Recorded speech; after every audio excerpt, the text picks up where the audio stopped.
नमस्कार साथियों, अस्सलाम वालेकुम। आप सभी लोगों का हमारे online YouTube channel UP Urdu GS academy पर बहुत बहुत स्वागत है। साथियों, आज मैं आप सभी लोगों को सर सैयद के बारे में बताऊंगा और हम और आप मिल करके सर सैयद के बारे में पढ़ेंगे। इनके बारे में हर पहलुओं को हम लोग देखेंगे। छोटी से छोटी चीज़ और बड़ी से बड़ी चीज़ को भी हम देखेंगे सर सैयद अहमद ख़ां के बारे में। सर सैयद अहमद ख़ां उर्दू अदब का बहुत बड़ा नाम है। सर सैयद अहमद ख़ां के बारे में पढ़ने के लिए हमको समय चाहिए, कम से कम 1 घंटा। लगातार जब पढ़ेंगे तब हम सर सैयद अहमद ख़ां के बारे में छोटी से छोटी चीज़ें और बड़ी से बड़ी चीज़ें समझ पाएंगे। और मैं चाहता हूं कि तफसीली से इसको पढ़ा जाए सर सैयद अहमद ख़ां के बारे में, चूँकि आपके सिलेबस में भी है। और इनकी जो तहरीक है, अलीगढ़ तहरीक या सर सैयद अहमद ख़ां की तहरीक, उन तहरीक के बारे में भी हम भी जानेंगे। तो साथियों, हम लोग आगे बढ़ते हैं, सर सैयद अहमद ख़ां के बारे में जानते हैं। उर्दू अदब की बहुत बड़ी हस्ती सर सैयद अहमद ख़ां। पहला पॉइंट है, आराम से पढ़ेंगे साथियों, हम लोग बहुत अच्छे से पढ़ेंगे, समझते हुए चलेंगे। और मेरा तो ये मशवरा है कि आप लोग कॉपी और पेन लेके बैठ जाएं जहाँ पे आपको ज़रूरी लगे, क्योंकि अगर हम मुख्तसर पढ़े तो हमारा प्रश्न छूट सकता है। इसलिए हम तफसीली जानकारी लेंगे इनके बारे में। नाम सैयद अहमद ख़ां, नाम सैयद अहमद ख़ां था और ख़िताब इनका जवादुद्दौला आरिफ जंग था। ठीक, ये इनका ख़िताब था, जवादुद्दौला आरिफ जंग इनका ख़िताब था और इनका नाम सैयद अहमद ख़ां था। मैं कोशिश करूंगा साथियों कि मेरी आवाज़ बहुत ही साफ़ आप सभी लोगों तक पहुँचे। तो अगला पॉइंट है कि सर सैयद 5 ज़िलहिज्जा 1233 हिजरी मुताबिक 17 अक्टूबर 1817 को अपने नाना, देखते रहिए साथियों, 17 अक्टूबर 1817 को अपने नाना ख्वाजा फरीद की हवेली वाक़ई दिल्ली में पैदा हुए। ठीक, अगला पॉइंट है, अगर ज़रूरत पड़ी साथियों तो मैं इसको 2 पार्ट में भी पढ़ा सकता हूँ आपको, क्योंकि आज जुमा का दिन है। तो देखते हैं कितना आज हो पाता है। सर सैयद का इंतकाल, पैदाइश देख लें आप, 17 अक्टूबर 1817 और सर सैयद का इंतकाल 27 मार्च 1898 ईस्वी को अलीगढ़ में हुआ। अलीगढ़ में, पैदाइश दिल्ली में हुई थी और इंतकाल अलीगढ़ में हुआ। मदरसतुल उलूम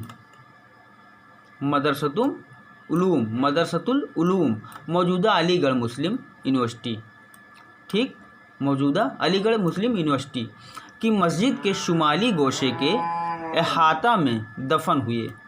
हर चीज़ें, छोटी से छोटी चीज़ें और बड़ी से बड़ी चीज़ें भी सर सैयद अहमद ख़ां के बारे में हम लोग छोड़ेंगे नहीं एक को पॉइंट। ठीक है साथियों, तो इस लाइन को एक बार हम और पढ़ना चाहते हैं।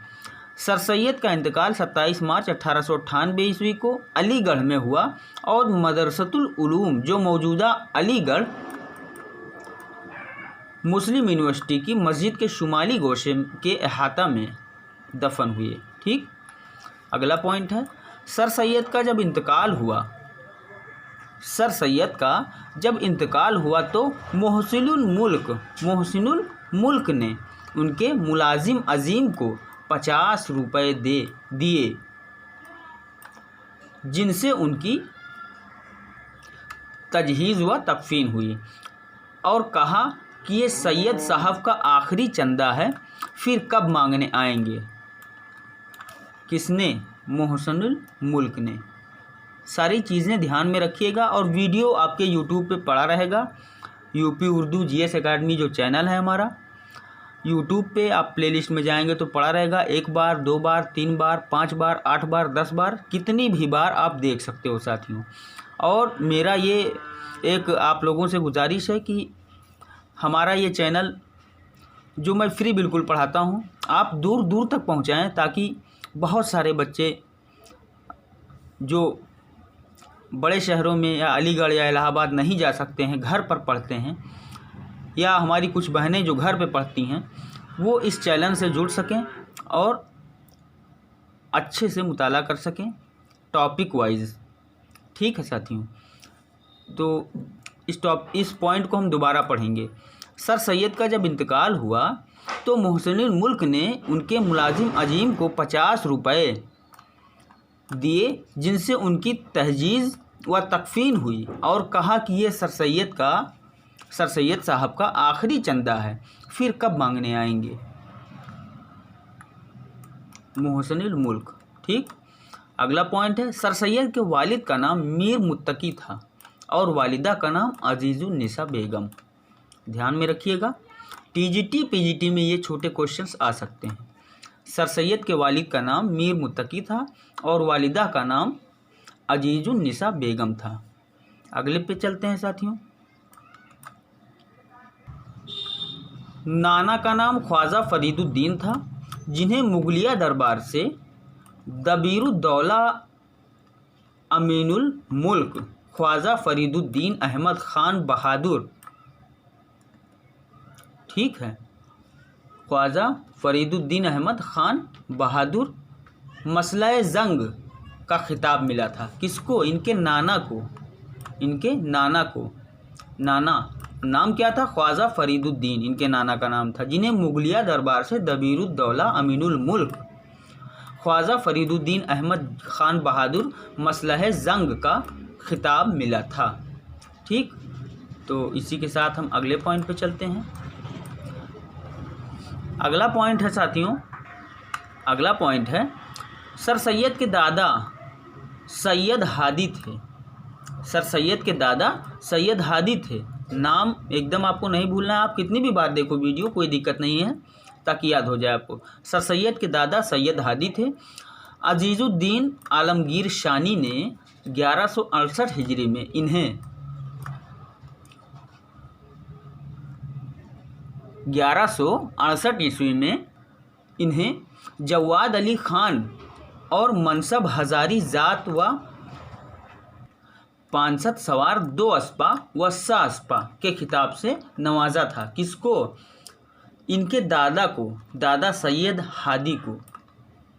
किसने नवाजा था? अजीज़ुद्दीन आलमगीर शानी ने 1168 हिजरी में इन्हें जवाद अली ख़ान और मनसब हज़ारी ज़ात व 500 सवार 2 अस्पा व 6 अस्पा के खिताब से नवाजा था, इनके दादा सैयद हादी को। और शाह आलम शानी ने इस खिताब में जवादुद्दौला का और इजाफ़ा किया था, जवादुद्दौला का और इजाफ़ा किया था।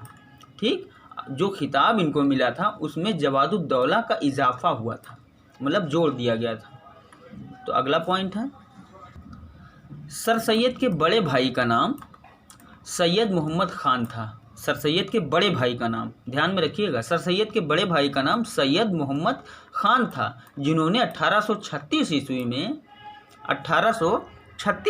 ईस्वी में सैयदुल अखबार निकाला था। किसने निकाला था 1836 ईस्वी में? इनके बड़े भाई, यानी सर सैयद के बड़े भाई जो थे उनका नाम सैयद मोहम्मद ख़ान था और इन्होंने 1836 ईस्वी में सैयदुल अखबार निकाला था। तो अगला पॉइंट है, एक एक पॉइंट ध्यान में रखिएगा। अगला पॉइंट है, सर सैयद के वालिद का इंतकाल। अब इनके जो वालिद साहब थे सर सैयद के, उनका इंतकाल 1868 में हुआ।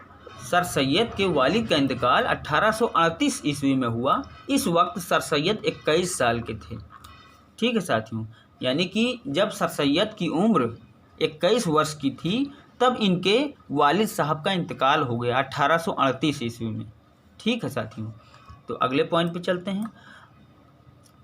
सर सैयद ने इस्लामी तालीम मौलवी फैज़ुल हसन, ध्यान में रखिएगा एक एक पॉइंट, सर सैयद ने इस्लामी तालीम मौलवी फैज़ुल हसन, मौलवी नवाजिश अली और मौलाना मखसूसुल्लाह तीन नाम आते हैं इनके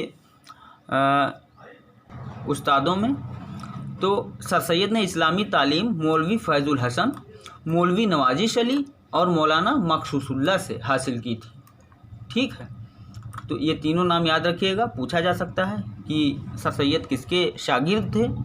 अब तीनों नाम आपको याद होना चाहिए। तो अगला पॉइंट है सर सैयद की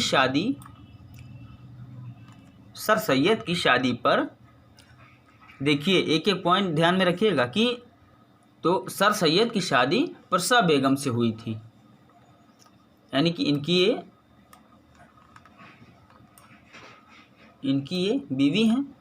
ठीक, तो अगला पॉइंट है 1861 में मुरादाबाद में सैयद अहमद खां की बीवी का इंतकाल हो गया। उस वक्त सैयद अहमद खां की उम्र 44 बरस की थी। ठीक है, 1861 ईस्वी में मुरादाबाद में सैयद अहमद खां की बीवी का इंतकाल हो गया।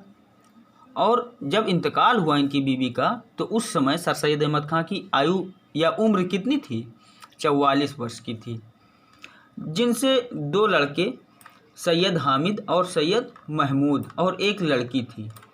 2 लड़कों का नाम है सैयद हामिद और सैयद महमूद और एक लड़की थी। तो इनके दोनों लड़कों का नाम याद रखिएगा। ठीक है साथियों, तो अगला पॉइंट है सर सैयद अहमद खां ने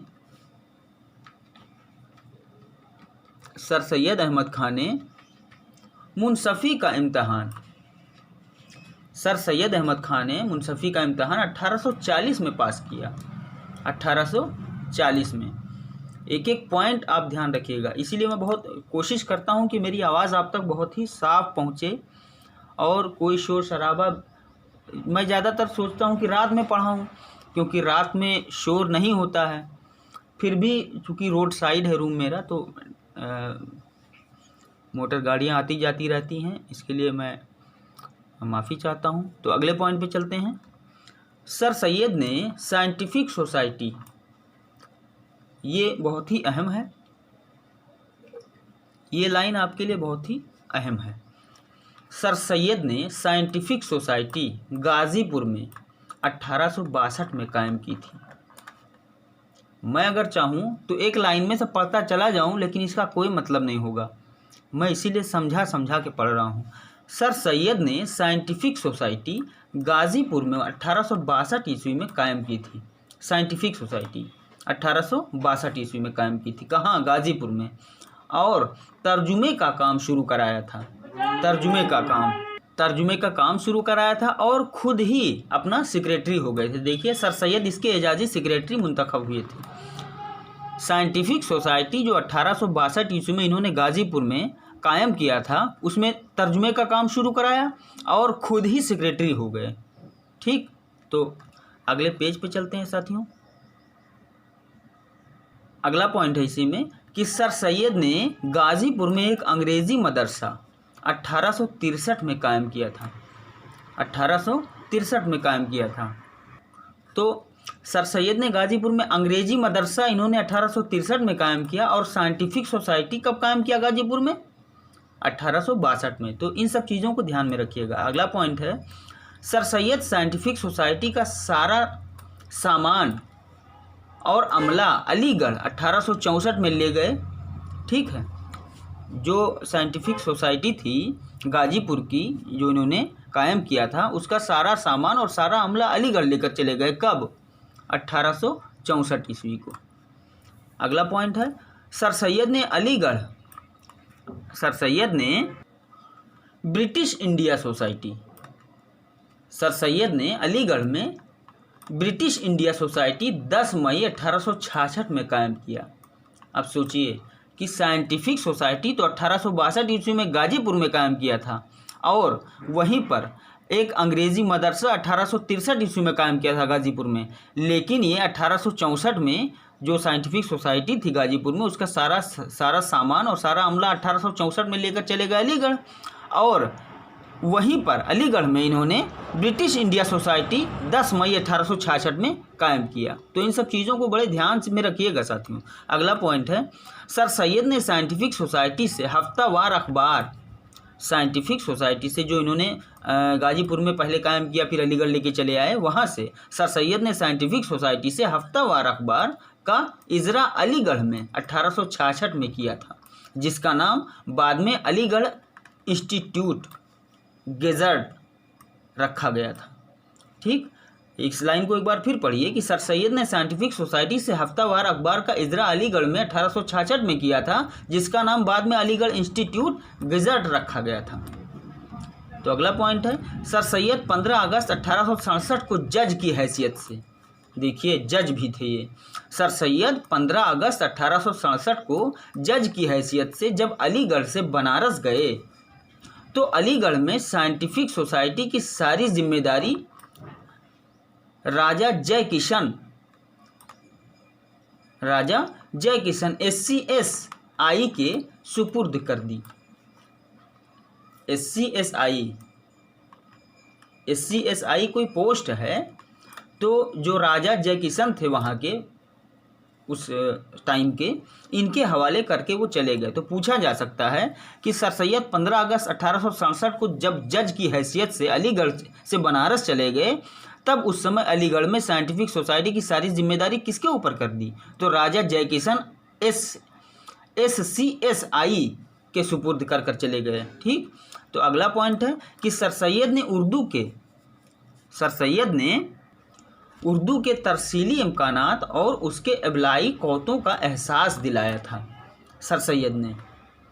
अगला पॉइंट है, हुकूमत ने 1868 में, हुकूमत ने उस समय अंग्रेज़ी हुकूमत थी, तो हुकूमत ने 1868 में हिंदुस्तानियों की तालीम के लिए 9 स्कॉलरशिप मंजूर किए थे और इजला शुमाल मगरिब से सैयद महमूद का इंतखाब किया था। उस समय हुकूमत जो अंग्रेज़ी थी 1868 में, तो उन्होंने क्या किया कि हिंदुस्तानियों के लिए 9 स्कॉलरशिप मंजूर किए थे और इजला शुमाल मगरिब से सैयद महमूद का इंतखाब किया। तो अगला पॉइंट है कि सर सैयद ने भी बेटे के साथ विलायत जाने का इरादा किया। सर सैयद ने अपने बेटे के साथ विलायत जाने, इनके 2 बेटे थे हमने बताया, तो सर सैयद ने भी बेटे के साथ विलायत जाने का इरादा किया। अपने खर्च सफ़र व क़याम के लिए सर सैयद ने अपना कुतुब खाना फ़रोख्त कर दिया, मतलब बेच दिया, कुतुब खाना बेच दिया और साथ ही घर को भी गिरवी रख दिया।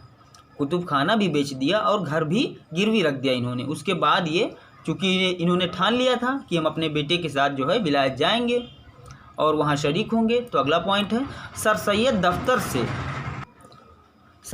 दफ्तर से छुट्टी लेकर 4 अफराद यानी 4 लोगों के साथ, अपने दोनों बेटे थे इनके, सैयद हामिद और सैयद महमूद, और खुदादाद बेग थे और खिदमतगार एक था इनका छज्जू के साथ 21 अप्रैल 1869 को बनारस से इंग्लिस्तान के लिए रवाना हो गए। पूछा जा सकता है ये कितने अफराद के साथ गए थे?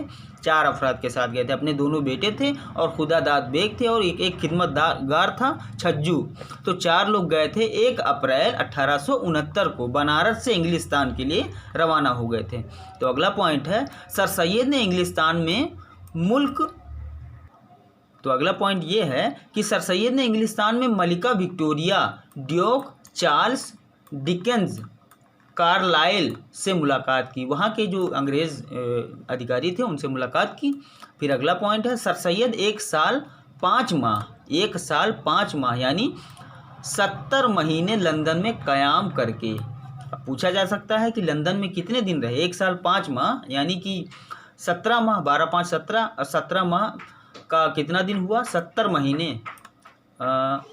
इसमें तो 70 महीने लिखा हुआ है, लेकिन सर सैयद 1 साल 5 माह यानी 17 महीने, हम 70 भूल के पढ़ रहे थे, 17 महीने, वैसे भी हो गया 12 5 17, 17 महीने लंदन में क़याम करके 4 सितंबर 1870 ईस्वी को फिर हिंदुस्तान के लिए रवाना हो गए।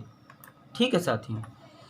तो अगला पॉइंट है कि सर सैयद 12 अक्टूबर 1870 को बम्बई पहुंचे थे। 12 अक्टूबर 1870 को ये लंदन से वापस जब आए तो 12 अक्टूबर 1870 को ये बम्बई पहुंचे थे और इसी महीने में बनारस पहुंचकर अपना सरकारी मनसब संभाल लिया। ठीक, अगला पॉइंट है, सर सैयद ने मुसलमानों को जदीद तालीम देने की तैयारी के लिए कमेटी ख्वास्तगार तरक्की तालीम मुसलमानान बनारस में कायम किया। इस कमेटी का नाम आप ध्यान में रखिएगा, ख्वास्तगार तरक्की तालीम मुसलमानान। एक कमेटी इन्होंने बनाया, मुसलमानों को जदीद तालीम देने की तैयारी के लिए कमेटी बनाया, ख्वास्तगार तरक्की तालीम मुसलमानान बनारस में इन्होंने बनाया, कायम किया। ठीक, तो अगला पॉइंट है कि सर सैयद ने लंदन ही से, सर सैयद जब लंदन थे तभी इन्होंने, जब ये लंदन थे सर सैयद लंदन ही से तदाबीर तरक्की तालीम मुसलमानान की इशाअत के लिए एक इश्तहार छपवा कर अपने चलने से पहले, समझते रहिए, मोहसिनुल मुल्क सैयद मेहदी अली को भिजवा दिया था। मोहसिनुल मुल्क सैयद मेहदी अली को भिजवा दिया था कि हम आएंगे तो ये काम करेंगे। ठीक, तो अगला पॉइंट है, सर सैयद ने इंग्लिस्तान से वापस होने के बाद लोगों की इस्लाह और तहजीब व तरबियत के लिए स्पेक्टेटर अखबार है, लिखा होगा आगे, स्पेक्टेटर और टेटलर के अखबार, देखिए स्पेक्टेटर और टेटलर के अखबार, तो अखबार जो था उसके एडिशन और स्टाइल से मुतासिर होकर तहजीबुल अखलाक जारी किया। किसने जारी किया? सर सैयद ने। क्या जारी किया? अखबार तहजीबुल अखलाक। ठीक, तहजीबुल अखलाक। तो किसी भी पॉइंट को आप भूलिएगा नहीं साथियों, इसलिए मैं सोचता हूँ, मेरी कोशिश रहती है कि आप सभी लोगों तक मेरी आवाज़ बहुत ही साफ पहुँचे। ये अलग बात है कभी कभी जो है हमारा वो नहीं जाता है नोटिफिकेशन, असल में नेटवर्क कभी कभी नहीं रहता है, तो नोटिफिकेशन नेटवर्क प्रॉब्लम से नहीं जाता होगा, उसके लिए आप चिंता ना करें, आप चैनल के ऊपर जाएं और देख लिया करें कि, क्योंकि हम ये डेली 3 वीडियो 4 वीडियो हम पढ़ाते हैं और भेजते हैं। तो अगला पॉइंट है, तहजीबुल अखलाक का पहला शुमारा 24 दिसंबर 1870। ये चीज़ें ध्यान में रखिएगा, तहजीबुल अखलाक का पहला शुमारा 24 दिसंबर 1870 को बनारस से इस लोहे और बेल के साथ साथ जो वो लंदन से बनवा कर लाए थे शाला हुआ था। इस लाइन को दोबारा पढ़िए कि तहजीबुल अखलाक का पहला शुमारा 24 दिसंबर 1870 को बनारस से इस लोह और बेल के साथ जो वह लंदन से बनवा कर लाए थे शाया हुआ था। तो अगला पॉइंट है, तहजीबुल अखलाक के एडिटर और मैनेजर दोनों सर सैयद अहमद खां थे। तहजीबुल अखलाक जो उन्होंने अखबार निकाला था उसके एडिटर और मैनेजर दोनों सर सैयद अहमद खां थे। तो अगले पेज पे चलते हैं। तो अगले पेज पे है कि जो इनका तहजीबुल अखलाक था, जो इन्होंने अखबार निकाला था, वो 3 बार बंद हुआ। कई बार? 3 बार बंद हुआ। पूछा जाता है तहजीबुल अखलाक 3 बार बंद हुआ। पहली बार तहजीबुल अखलाक 1876 में बंद हुआ था, ध्यान में रखिएगा, पहली बार तहजीबुल अखलाक 1876 में बंद हुआ था। तहजीबुल अखलाक का दोबारा इजरा जब 76 में बंद हो गया तो 1879 में ये फिर शुरू हुआ। उसके बाद तहजीबुल अखलाक दोबारा बंद हो गया 1881 में। पहली बार 76 में बंद हुआ और फिर शुरू हुआ 79 में और फिर 81 में बंद हो गया 1881 में। और तहजीबुल अखलाक का तीसरी बार इजरा फिर जब ये ओपन हुआ, फिर ये खुला 1894 में हुआ। ठीक, पहली बार बंद हुआ 76 में और दूसरी बार बंद हुआ 81 में, ये ध्यान में रखिएगा। खुला 79 में और फिर दोबारा खुला 1894 में। तो ये 4 लाइन आपके लिए बहुत ही अहम है। तो अगला है, तहजीबुल अखलाक तीसरी बार बंद हुआ। 3 बार बंद हुआ था, तीसरी बार बंद होकर इंस्टीट्यूट गेजेट में जम 1897 हुआ था। इंस्टीट्यूट गेजेट में इसको शामिल कर लिया था। कब? 1897 में, तीसरी बार जब बंद हुआ तब। अगला पॉइंट है, तहजीबुल अखलाक की मुखालिफत में, अच्छा जो तहजीबुल अखलाक इनका अखबार निकाला था सर सैयद अहमद ने, तो इसके मुखालिफत में भी कुछ लोग आए थे। मौलवी इमदाद अली पेश थे। ठीक, ये जो है मुखालिफत में थे, इनका नाम याद रखिएगा, मौलवी इमदाद अली पेश जिन्होंने इसके जवाब में इमदादुल आफाक नाम का रिसाला निकाला था। किसने निकाला था इमदादुल आफाक नाम का रिसाला? मौलवी इमदाद अली पेश ने। ठीक, तो अगला पॉइंट है, तहजीबुल अखलाक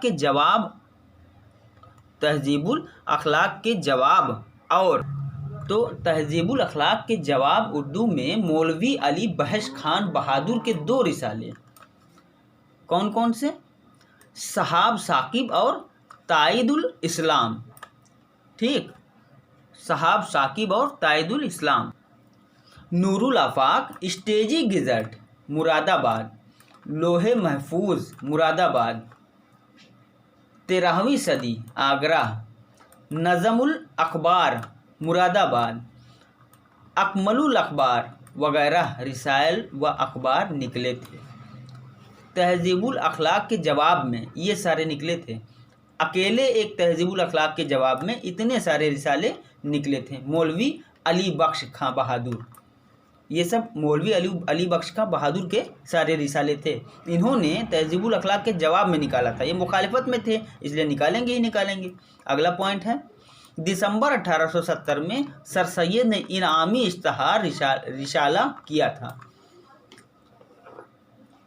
और 26 दिसंबर 1870 को कमेटी ख्वास्तगार तरक्की मुसलमानान का पहला इजलास बुलाया था, जिसमें सर सैयद सेक्रेटरी मुंतखब हुए थे। इस लाइन को फिर से पढ़िए कि दिसंबर 1870 में सर सैयद ने इनामी इश्तहार रिसाला किया था और 26 दिसंबर 1870 को कमेटी, जो ख्वास्तगार कमेटी इन्होंने बनाई थी मुसलमानान के लिए, इसका पहला इजलास बुलाया था, जिसमें सर सैयद सेक्रेटरी मुंतखब हुए थे। तो पहले इजलास में सेक्रेटरी कौन था? सर सैयद थे। आ सकता है। तो अगला पॉइंट है, सर सैयद ने मदरसतुल उलूम की बुनियाद 1875 में रखी थी। मदरसतुल उलूम की बुनियाद 1875 में रखी थी और 24 मई 1875 को मलिका विक्टोरिया की सालगिरह के दिन मदरसा का इफ्तिताह हुआ था और 1 जून 1875 से तालीम शुरू हो गई थी। जो इन्होंने सर सैयद ने मदरसतुल उलूम की बुनियाद रखी थी 1875 में, वो 24 मई 1875 को जब मलिका विक्टोरिया का सालगिरह था उसी दिन इसका इफ्तिताह किया। ठीक, और 1 जून 1875 से इसमें तालीम शुरू कर दी। तो अगला पॉइंट है, 8 जनवरी 1877 को, एक एक पॉइंट ध्यान में रखिएगा, 8 जनवरी, इसीलिए मैंने कहा था कॉपी और पेन लेके बैठिएगा। तो 8 जनवरी 1877 को ये लाइन आपके लिए जो है बहुत ही अहम है कि 8 जनवरी 1877 को सपहर के वक्त लॉर्ड लिटन वायसराय थे। लॉर्ड लिटन व गवर्नर जनरल अल हिंद ने मोहम्मदन एंग्लो और ओरिएंटल कॉलेज का संग बुनियाद रखा था। ठीक, किसने रखा? लॉर्ड लिटन जो वायसराय थे और गवर्नर जनरल अल हिंद ने मोहम्मदन एंग्लो ओरिएंटल कॉलेज का संग बुनियाद रखा था। और 1 साल बाद 1 जनवरी 1878 को कॉलेज में क्लास शुरू हुई थी। इस तरह मदरसतुल उलूम तरक्की के मोहम्मदन एंग्लो और ओरिएंटल कॉलेज हो गया। जो इन्होंने मदरसा सर सैयद ने खोला था, क़याम किया था मदरसतुल उलूम तरक्की के, अब ये किस नाम से अब जाने लगा? Mohammedan oriental college. ठीक है, अगला पॉइंट है, मोहम्मदन एंग्लो ओरिएंटल कॉलेज का इल्हाक मोहम्मदन, तो इस लाइन को फिर से पढ़ते हैं कि मोहम्मदन एंग्लो ओरिएंटल कॉलेज का इल्हाक कुलियतुल आबाद यूनिवर्सिटी से हुआ था। कुलियतुल आबाद यूनिवर्सिटी से हुआ था। अगला पॉइंट है, मोहम्मदन एंग्लो ओरिएंटल कॉलेज 1920 में अलीगढ़ मुस्लिम यूनिवर्सिटी बना था। यही मोहम्मदन एंग्लो ओरिएंटल कॉलेज जो था, यही 1920 में अलीगढ़ मुस्लिम यूनिवर्सिटी बन गया। इसी का नाम 1920 में अलीगढ़ मुस्लिम यूनिवर्सिटी हो गया। फिर अगला पॉइंट है कि सर सैयद 1876 में पेंशन लेकर अलीगढ़ आ गए। 1876 में सर सैयद अलीगढ़ आ गए। सर सैयद जो है 1876 में पेंशन लेकर अलीगढ़ आ गए। और जब अलीगढ़ आ गए तो अगला पॉइंट है कि सर सैयद एजुकेशन कमीशन के रकन 1882 में मुकर्रर हो गए अलीगढ़ आकर के। तो अगला पॉइंट है, सर सैयद ने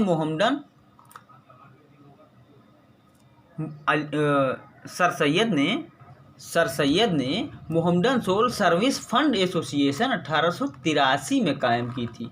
ये ध्यान में रखिएगा, 1883 में कायम की थी सर्विस फंड एजुकेशन एसोसिएशन, ठीक है। सर सैयद ने Mohammedan soul service fund association 1883 में कायम की थी।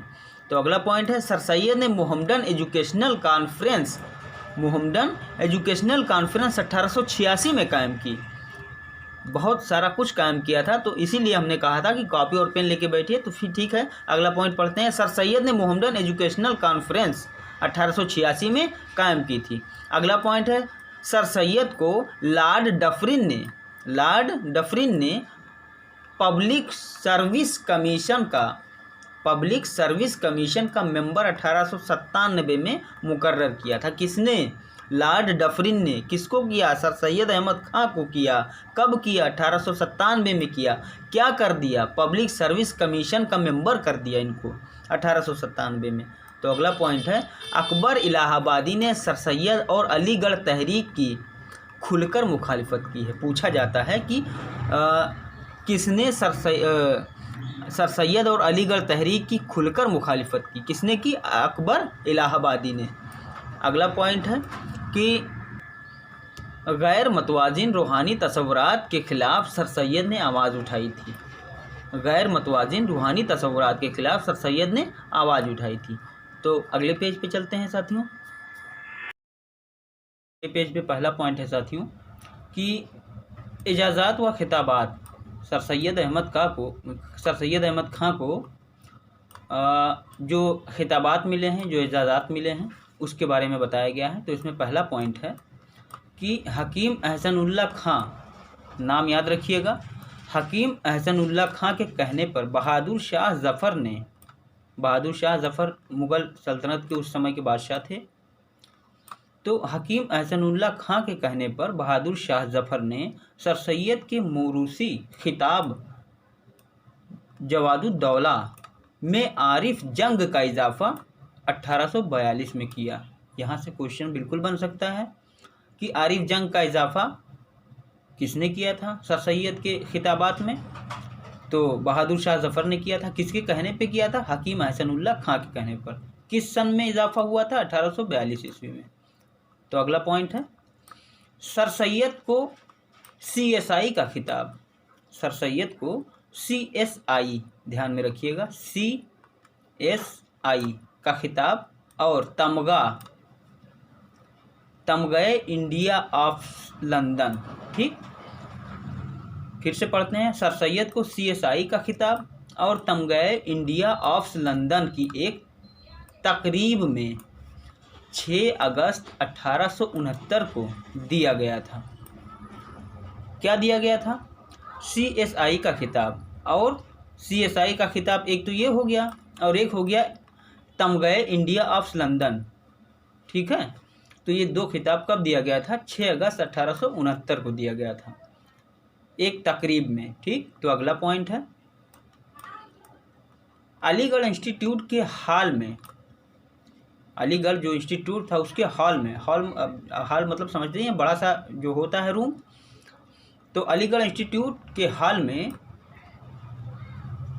मनाकद एक जलसे में सैयद अहमद को 1888 में, सैयद अहमद को 1888 में नाइट कमांडर तबका आला सितारे हिंद दिया गया। ध्यान में रखिएगा, नाइट कमांडर तबका आला सितारे हिंद दिया गया 1888 को, ठीक है। कहाँ दिया गया? अलीगढ़ इंस्टीट्यूट के हॉल में। और सैयद अहमद सर सैयद अहमद हो गए, सैयद अहमद सर सैयद अहमद हो गए, यहीं से 1888 से सर लग गया। तो ध्यान में रखिएगा, आप लोग अपने हिसाब से जहाँ पे आपको लिखने लायक हो वहाँ लिखते रहिएगा। ऐसा नहीं है कि वीडियो आप एक ही बार देखेंगे, कई बार देखिएगा और जहाँ पे आप ज़रूरी समझिएगा लिख लीजिएगा।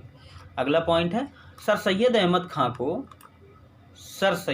अहमद खां को एडम्बरा यूनिवर्सिटी ने doctor of law,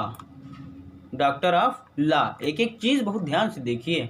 sir Syed Ahmad खां को एडम्बरा यूनिवर्सिटी ने डॉक्टर ऑफ लॉ की एजाज़ी सनद 1889 ईस्वी में दी। पूछ लिया जाए तो आपको ध्यान में होना चाहिए कि डॉक्टर ऑफ लॉ की जो एजाज़ी सनद है वो किस यूनिवर्सिटी ने दी? तो एडम्बरा यूनिवर्सिटी ने दी। कब दी? 1889 ईस्वी। अब उर्दू के अनासिर खमसा मेहदी अफादी के मुताबिक, बहुत ध्यान से इस चीज़ को पढ़िएगा कि उर्दू के अनासिर खमसा मेहदी अफादी के मुताबिक, इसमें पहला पॉइंट है कि सर सैयद अहमद खां, अल्ताफ़ हुसैन हाली, मोहम्मद हुसैन आज़ाद और शुबली नैमानी और नज़ीर अहमद, ये क्या हैं? ये उर्दू के अनासिर खमसा हैं। इनको क्रम से याद कर लीजिए आप। पहले पे सर सैयद अहमद खां, दूसरे पे अल्ताफ़ हुसैन हाली, तीसरा मोहम्मद हुसैन आज़ाद, चौथा शुबली नैमानी और पाँचवा नज़ीर अहमद। पूछा जा सकता है, ये भी पूछा जा सकता है कि इनमें से मुंदरजा झेल में से उर्दू के अनासिर खमसा कौन नहीं हैं। तो आपको जब पाँचों नाम याद रहेगा तो आप बिल्कुल सही टिक कर लेंगे। तो अगला है सर सैयद के दीगर रफ़का, सैयद मेहदी अली खान, जिनका खिताब मोहसिनुल मुल्क था। अब आप यहाँ ये ध्यान दीजिए कि मोहसिनुल मुल्क जो आप नाम सुनते आ रहे थे अभी तक, मोहसिनुल मुल्क जो आप नाम अभी तक सुनते आ रहे थे, वो कौन है? सैयद मेहदी अली खान, जिनका खिताब मोहसिनुल मुल्क था। मौलवी चिराग अली, खान बहादुर, शमसुल उलमा मौलवी जकाउल्ला, समीउल्ला खां, इनायतुल्ला खां, वकारुल मुल्क आज़म जंग, हाजी मोहम्मद इस्माइल। ठीक है, तो ये सब नाम आप ध्यान में रखिएगा। ये सर सैयद के दीगर रफ़का हैं ये सब। ठीक, और जो उर्दू के अनासिर खमसा हैं ये ऊपर लिखा है 1 2 3 4 5, इनको ध्यान में रखिएगा। फिर अगले पे चलते हैं, सर सैयद के कारनामे देखते हैं। ठीक है साथियों, तो सर सैयद के कारनामे में अगर हम देखें तो यहाँ पहला पॉइंट है कि जामे जम फारसी में ये था।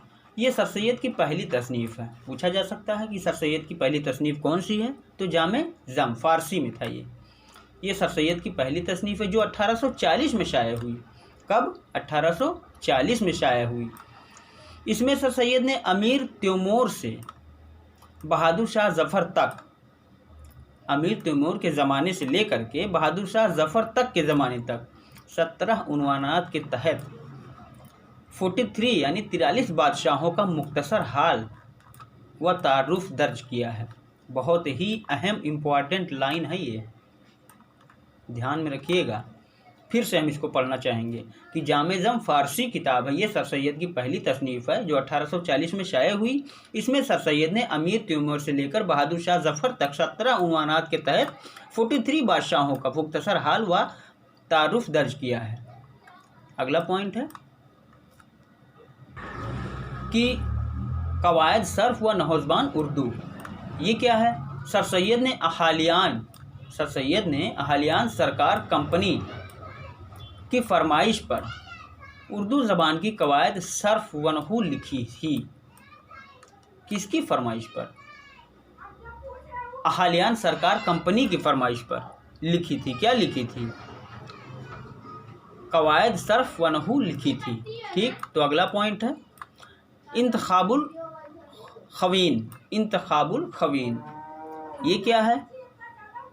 कवानीन दीवानी का वह खुलासा जो सर सैयद ने मुनसफ़ी के इम्तहान के लिए तैयार किया और जिसे बाद में अपने बड़े भाई और अपने नाम से 1841 में शाये कर दिया था। तो इन सब चीज़ों को ध्यान देखिए। मुख्तसर अगर मैं बताता तो ये सब चीज़ें नहीं रहती मुख्तसर में, इसलिए मैंने सोचा कि एक एक पॉइंट बारीकी से आपको बताया जाए, तो इसीलिए मैं सारे पॉइंट्स आपको बता रहा हूँ। फिर इस लाइन को हम फिर पढ़ेंगे। इंतखाबुल खवीन, कवानीन दीवानी का वह खुलासा जो सर सैयद ने मुनसफ़ी के इम्तहान के लिए तैयार किया और जिसे बाद में अपने बड़े भाई और अपने नाम से, इनके बड़े भाई का नाम ऊपर दिया है, आप लोग देख लीजिएगा, जिसे बाद में अपने बड़े भाई और अपने नाम से 1841 में शाये कर दिया। अगला पॉइंट है जिलाल कलूब बज़करुल महबूब, ये क्या है? ये मौलूद शरीफ है जो महफिल मिलाद में पढ़ने के लिए लिखा गया है और जिसमें मातबर व मुस्तंद रवायात को बयान किया गया है। ठीक है, ये रिसाला 1255 हिजरी मुताबिक 1839 ईस्वी में सर सैयद ने तसनीफ़ किया था और 1843 ईस्वी में यानी 1843 में शाये हुआ। ठीक है, अगला पॉइंट है, ये सब ध्यान में रखिएगा, परीक्षा में कहीं से भी प्रश्न उठा सकता है। तोहफ़े हुस्न, शाह अब्दुल अजीज़ की फ़ारसी तालीफ़ तोहफ़े असना अशरिये के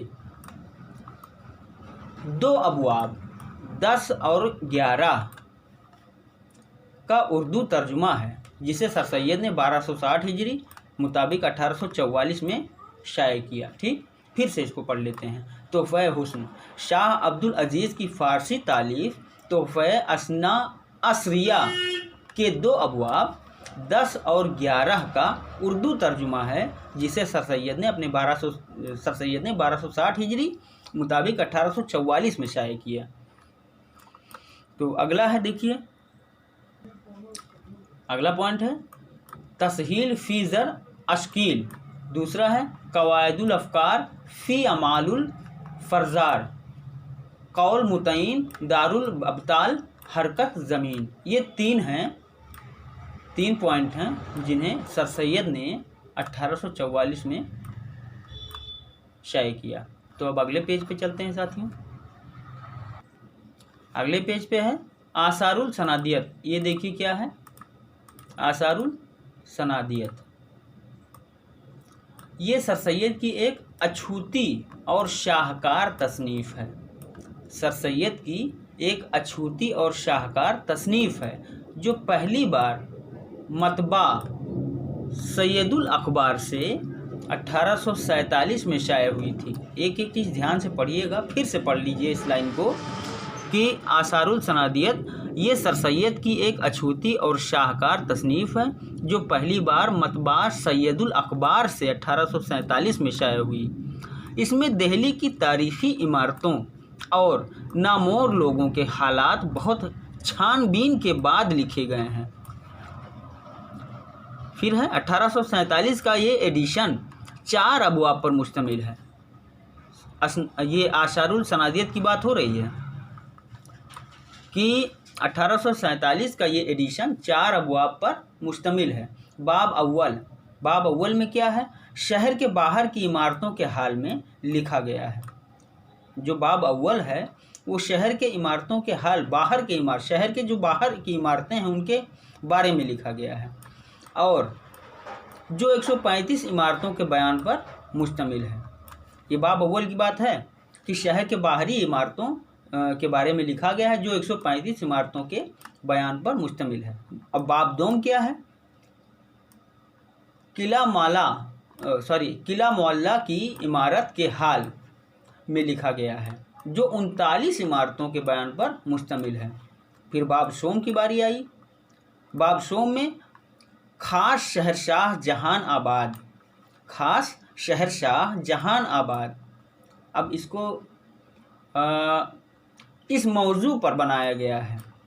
जो बाब सोम है उसमें खास शहरशाह जहानाबाद को मौजू बनाया गया है। ठीक, बाब चहारुम क्या है, दिल्ली और दिल्ली के लोगों के बयान पर मुश्तमिल है जिनकी कुल तादाद 128 है। तो ये 4 अबवाब थे। पहला अबवाब शहर के बाहरी इमारतों के ऊपर मुश्तमिल है जो 135 इमारतों के बयान पर मुश्तमिल है। ठीक, बाब दोम क्या है, किला मोहल्ला की इमारत के हाल में लिखा गया है जो 39 इमारतों के बयान पर मुश्तमिल है। बाब सोम क्या है, इसमें खास शहरशाह जहानाबाद को मौजू बनाया गया है। और बाब चहारुम क्या है, दिल्ली और दिल्ली के लोगों के बयान पर मुश्तमिल है जिनकी कुल तादाद कितनी है, 128। तो आगे चलते हैं। आसारुल सनादियत का दूसरा एडिशन 1854 में, पहला एडिशन कब था, 1847 में, और दूसरा एडिशन 1854 में। इन सब छोटी छोटी बातों को ध्यान में रखिए। आसारुल सनादियत का दूसरा एडिशन 1854 में स्टैंडर्ड प्रेस से शाया हुआ। जो दूसरा एडिशन है आसारुल सनादियत का, ये 1854 में स्टैंडर्ड प्रेस से शाया हुआ। ये एडिशन सर सैयद ने अज शरनो तैयार किया था। ठीक। तो अगला पॉइंट है कि आसारुल सनादियत के पहले एडिशन यानी 1847 में जो पहला एडिशन आया और दूसरे एडिशन 1854 में, जैसा खुद सर सैयद ने भी लिखा है, नुमाया फ़र्क है। मतलब पहले एडिशन और दूसरे एडिशन में फ़र्क है। चौथा बाब दूसरे एडिशन 1854 में नहीं है। जो चौथा बाब है, हमने आपको 4 बाब बताए, हिस्सा अव्वल, हिस्सा दोम, हिस्सा सोम और चौथा। तो जो चौथा बाब है ना, वो दूसरे एडिशन 1854 में नहीं है। फ्रांसीसी मुस्तशिर्क गारसा दतासी ने 1861 में आसारुल सनादियत का फ्रांसीसी ज़ुबान में तर्जुमा किया था। किसने किया था फ्रांसीसी ज़ुबान में? ये आ सकता है गारसा दतासी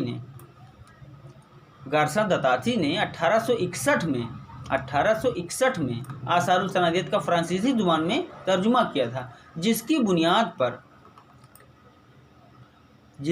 बुनियाद पर रॉयल एशियाटिक सोसाइटी ने सर सैयद अहमद खां को अपना एजाज़ी फेलो मुंतखब किया। तो इन सब पॉइंट इतने अहम हैं, महत्वपूर्ण है कि आपको 2 बार नहीं 10 बार पढ़ना चाहिए।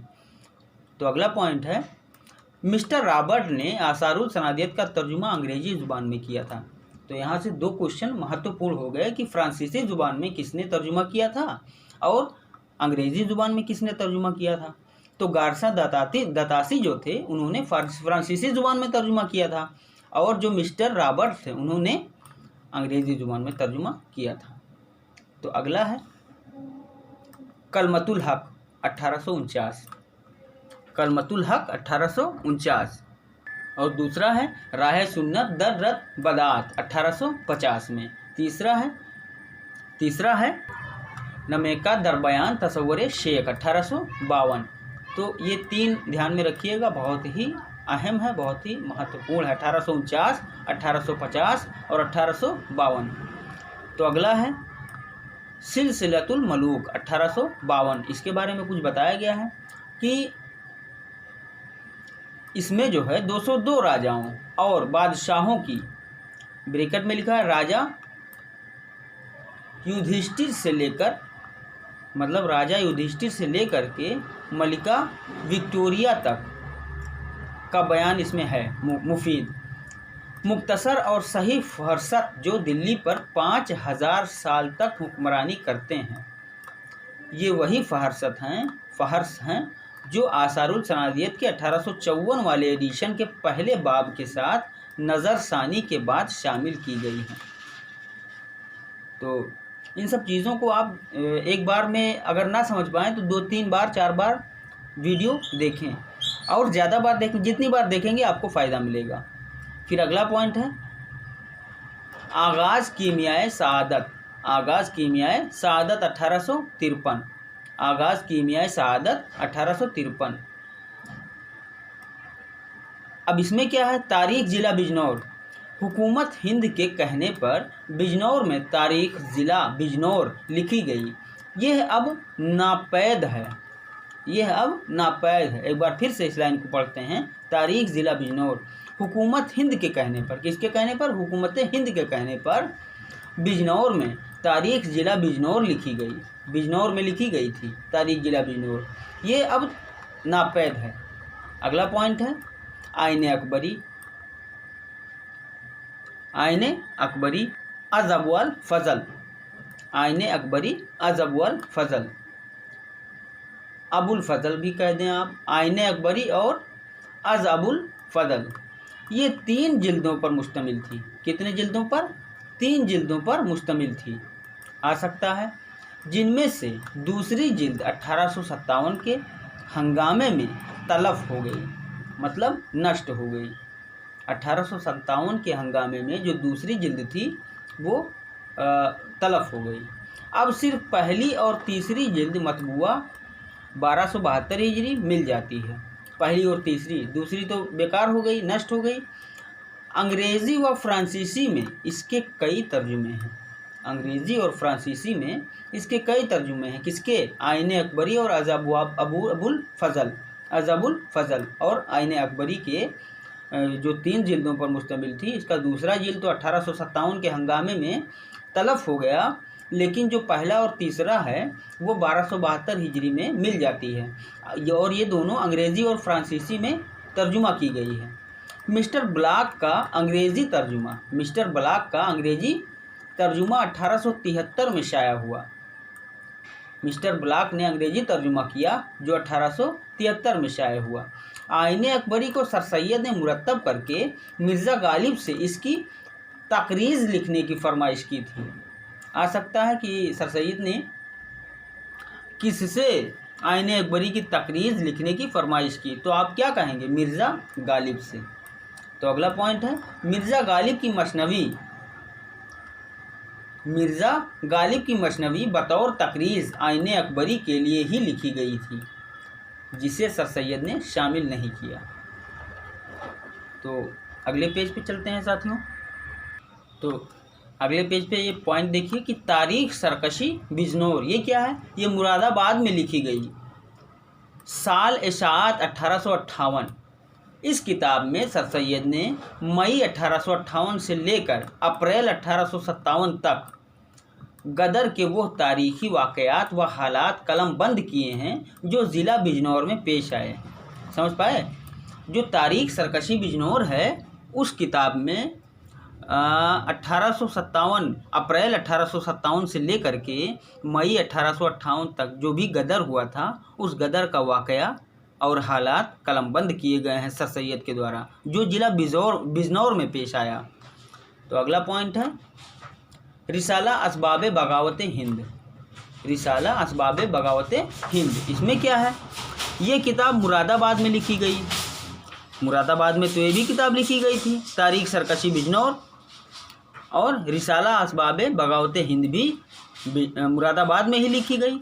और 1859 में इसे छपवा कर इंग्लिस्तान की पार्लियामेंट के मेंबर और हुकूमत, समझते चलिए, हिंद को भिजवा दिया गया।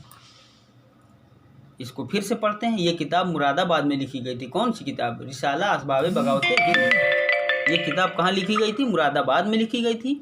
और 1859 में इसे छपवा कर इंग्लिस्तान की पार्लियामेंट के मेंबर और हुकूमत हिंद को भिजवा दिया गया। कहाँ? इंग्लिस्तान में भिजवा दिया गया। ये रिसाला आम पब्लिक के लिए शाया नहीं किया गया। ये रिसाला 1857 के वाक़यात का मुस्तंद हवाला व माखज़ है। ठीक है, इसीलिए इसको जो है आम पब्लिक के लिए शाया नहीं किया गया।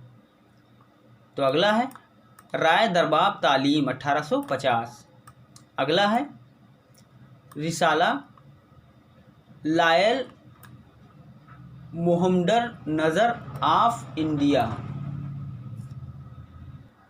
रिसाला लायल मोहम्मद नज़र ऑफ इंडिया।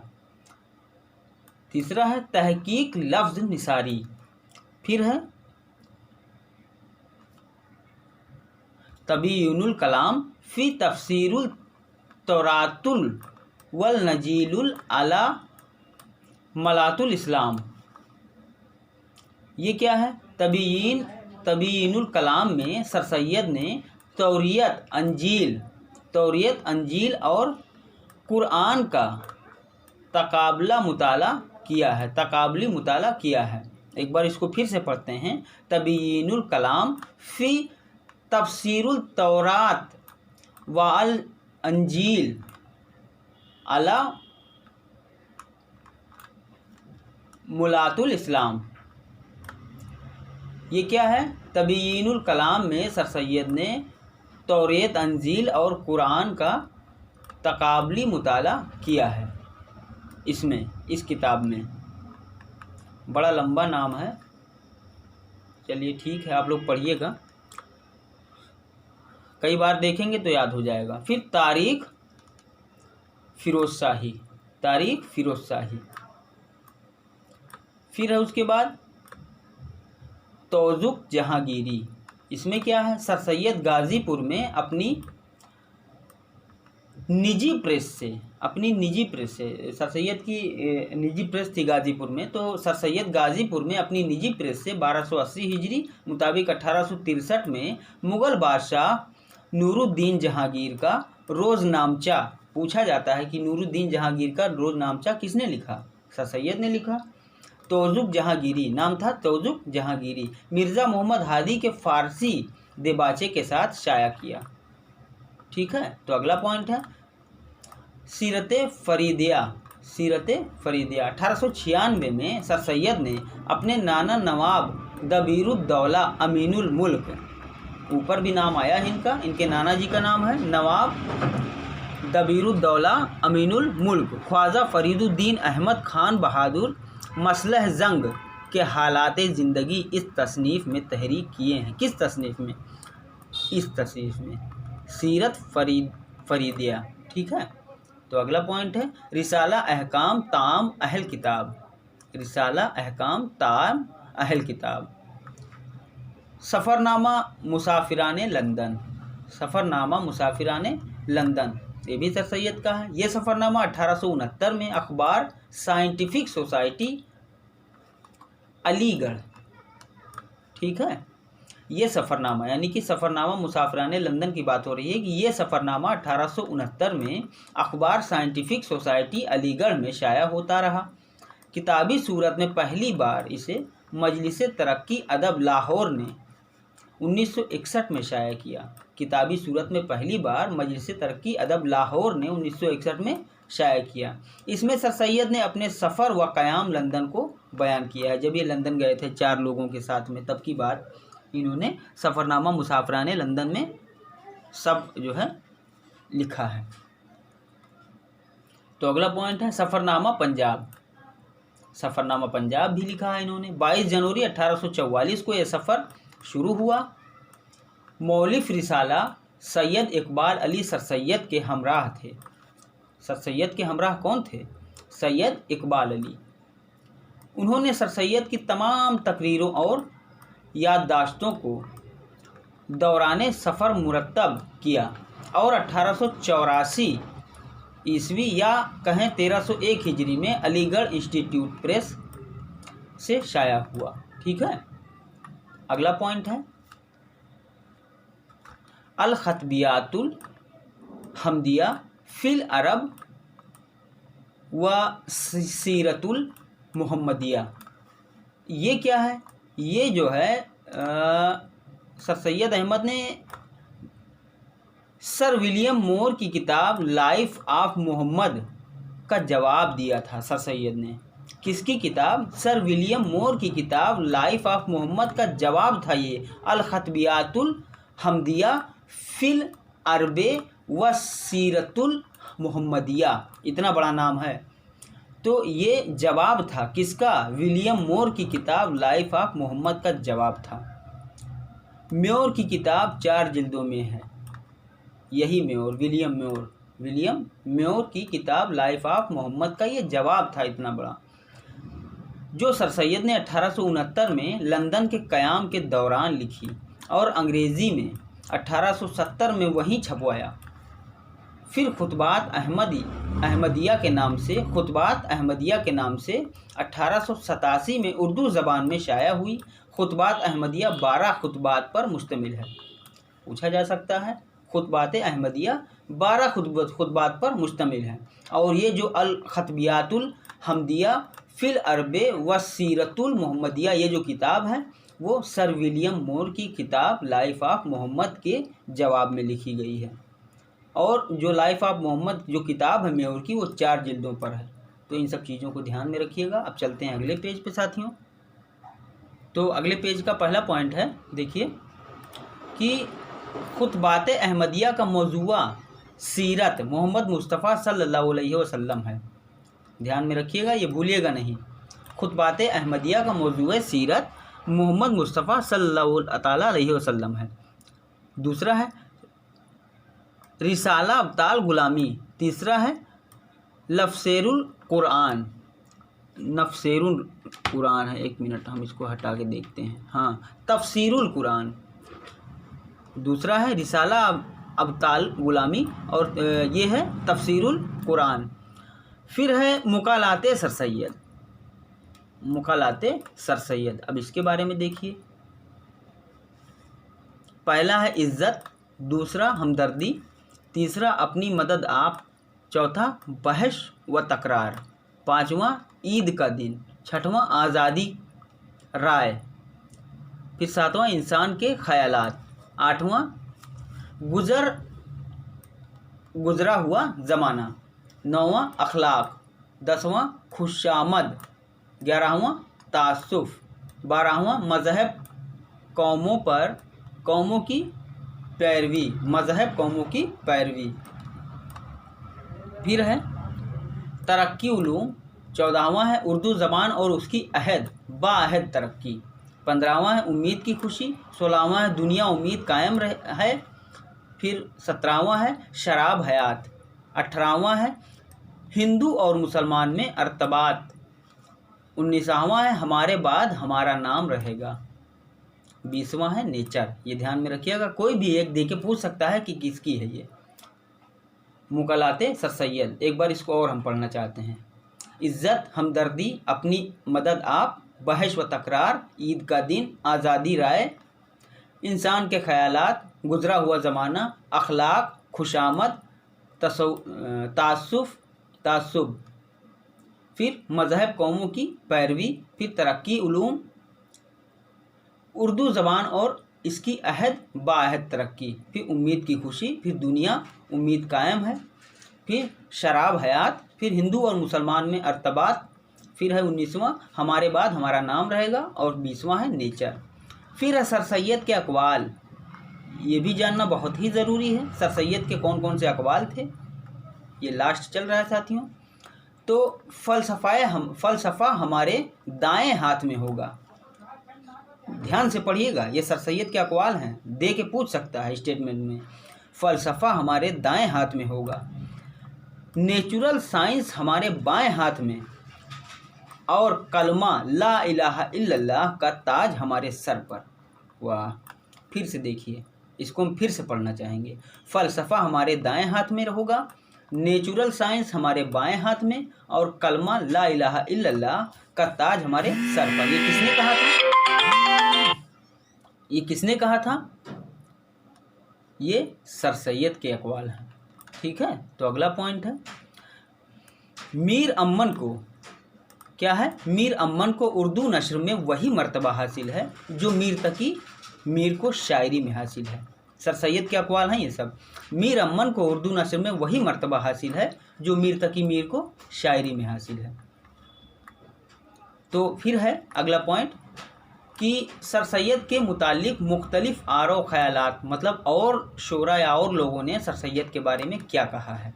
देखिए, सर सैयद ने और दावर तसना से बचने के लिए ग्रामर की भी परवाह न की, ये परवाह न की है, ये हाली ने कहा है। दूसरा है हाली ने उर्दू नस्र का मोरिस आला सर सैयद को करार दिया है। तो ये जो और अन्य शूरा हैं उनके जो भी जो है आरा ख़यालात हैं सर सैयद के बारे में, वो चीज़ें हैं कि हाली ने उर्दू नस्र का मोरिस आला सर सैयद को कहा है। फिर है बाज़ लोग सर सैयद को अख़वान शयातीन का नुमाइंदा कहते हैं। फिर है उर्दू इंशा परदाजी के उर्दू मौजदिद और इमाम सर सैयद हैं। फिर से पढ़िए इसको कि उर्दू इंशा परदाजी के मौजदिद और इमाम सर सैयद हैं। ये किसने कहा? ये शुगली ने कहा।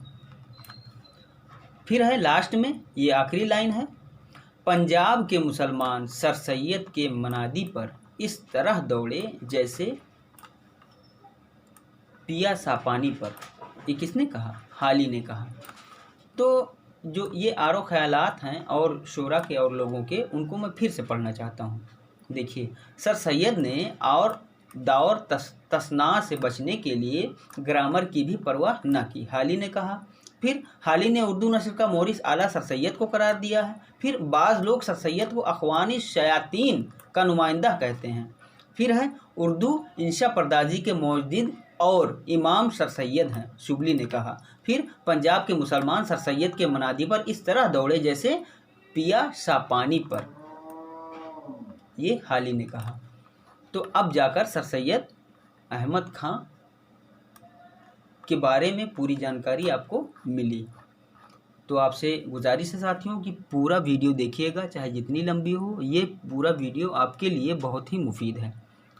तो सर सैयद से मुताल्लिक जो भी सवालात हैं और जवाबात, वो हम रात में करवाएंगे इंशाअल्लाह। तो पूरा वीडियो देखने के लिए बहुत बहुत धन्यवाद, बहुत बहुत शुक्रिया।